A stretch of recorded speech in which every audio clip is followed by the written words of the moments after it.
Now we're going to leave the northern prophets and move to southern prophets. Isaiah is the longest prophetic book. The interpretation of many passages in the book of Isaiah as symbolic references to Jesus make it one of the most quoted books of the Bible by Christians. Isaiah was a contemporary of Amos and Hosea, right? Second half of the 8th century.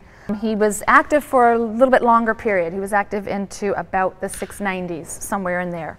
But he prophesied in the southern kingdom of Judah when the Assyrian Empire threatened and destroyed the northern kingdom, right? The northern kingdom falls 722. And then, of course, was threatening Judah. So he's active for over 50 years, and he counsels Judah's kings. He counsels them through 2 sieges. The siege of 734, where he counsels King Ahaz, and then the siege of 701, where he counsels his son, Hezekiah, or Hezekiah. Okay? Give you a little bit of a historical background to these sieges so you understand them, but those are the main dates that can help orient your approach to Isaiah. We have excellent evidence, by the way, for all of these events in the Assyrian sources and also archaeological finds. The archaeological finds show destruction, by the Assyrians at the places that we believe were destroyed at the times they were destroyed. But this is what happened. In 734, you have the Assyrians, who at this time are under Tiglath-Pileser, and they're extending their control through the region. So they're coming from the northeast. So first they're going to hit Aram in Syria, and then advance on the northern kingdom of Israel. So Aram and Israel join together in an alliance. They're trying to resist the advancing Assyrians. Judah refused to join the alliance. All right, the southern kingdom refused.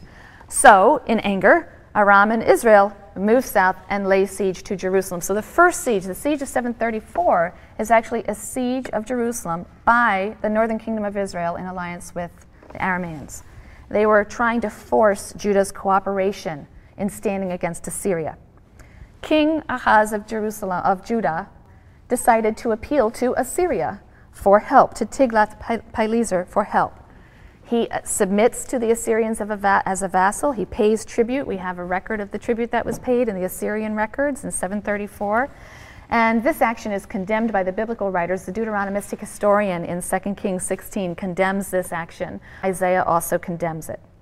So Judah has made itself vassal to Assyria.